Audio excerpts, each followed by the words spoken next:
एक डॉक्टर साहब कह रहे थे कि मैं सुबह के वक्त जॉगिंग कर रहा था। मैंने क्या देखा कि मुझसे कुछ दूर एक आदमी जा रहा है। मेरे दिल में ख्याल आया क्यों ना मैं इससे आगे हो जाऊं। मैं तेज़ चलना शुरू कर दिया और जब मैं 100 फुट पीछे रह गया तो फिर मैंने कहा कि बस अब एक दौड़ लगाऊंगा और इससे आगे निकल जाऊंगा। फिर क्या हुआ, डॉक्टर साहब कहते हैं कि फिर मैंने अपनी स्पीड को बढ़ा दिया और उससे आगे निकल गया।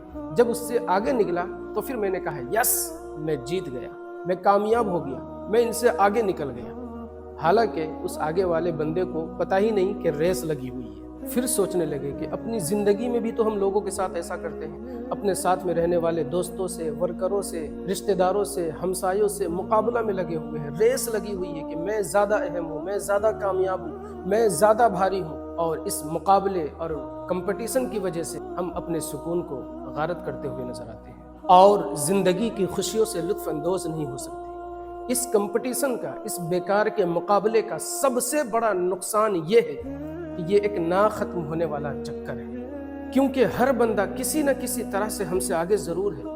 किसी के मकान अच्छे, किसी के दुकान अच्छे, किसी के खेत खलियान अच्छे, किसी के घर में गाड़ी है, घोड़े हैं, बंगले हैं, किसी के बच्चे फर्मा बरदार है, किसी की नौकरी अच्छी है, किसी की डिग्री अच्छी है। फिर किस किस से मुकाबला करेंगे आप बताएं ना आप मुझे। मैंने तो यहाँ तक सुना है कि कहने वालों ने कहा है कि फलां ने मकान बनाया है, मेरे घर को छुपा दिया है, अब जब मैं घर बनाऊंगा तो उसके घर को छुपा दूंगा। मैंने कहा अब कितने कमरे बनाएंगे, कितनी मंजिल के घर तैयार करेंगे? कहा कि एक कमरा बनाएंगे। मैंने कहा एक घर को छुपाने के लिए, एक घर को नीचा करने के लिए आप अपने घर की एक ही इमारत को इतनी ऊंचाई पे दे देंगे। अगर खुदा न खास्ता अल्लाह ने आपको मालो ज़र दिया तो आप दूसरी तीसरे घर ऊपर अगर बनाना चाहे तो फिर कैसे बनाएंगे? इसलिए इस बात को तस्लीम कीजिए, इस हकीकत को समझिए, बार बार दोहराइए, याद कीजिए और कागज़ पर लिख लीजिए कि मेरे रब ने मुझे बहुत नवाजा है।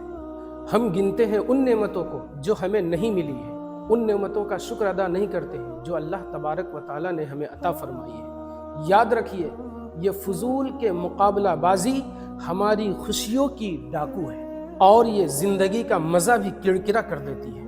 तो अगर आपका मुकाबला इसलिए है कि मैं किसी को मुसलसल नीचे दिखाऊंगा, उसको गिराते हुए जाऊंगा, उसको पीछे छोड़ते हुए जाऊंगा, उसको जलील करूंगा, रुसवा करूंगा, तो याद रखिए आपको ज़िंदगी का मज़ा नहीं मिलेगा। और याद रखिए, खुशी कोई ऐसा ख़जाना नहीं है जिसको ढूंढने के लिए आपको कहीं दूर जाना हो कि फ़लाँ जगह दबा हुआ है या फ़लाँ महल में संदूक के अंदर छुपा हुआ है। नहीं, खुशी कोई ऐसा ख़जाना नहीं है जिसको ढूंढने के लिए, तलाश करने के लिए आपको इधर उधर जाना हो, बल्कि खुशी अपने अंदर तलाश कीजिए, खुशी अपने अंदर ढूंढिए, खुशी अपने अंदर पैदा कीजिए। और याद रखिए, जिसने अपने अंदर खुशी की फैक्ट्री लगा ली ना, उसको न सिर्फ जीने का मज़ा आएगा बल्कि उसकी ज़ात से दूसरे लोग भी फ़ायदा उठाएंगे। वीडियो पसंद आई हो तो सदका जारिया समझ करके वीडियो को अपने दोस्तों में भी शेयर करें और लाइक और कमेंट भी करें। चैनल पर पहली बार आए हैं तो चैनल को सब्सक्राइब भी करें। अस्सलामु अलैकुम।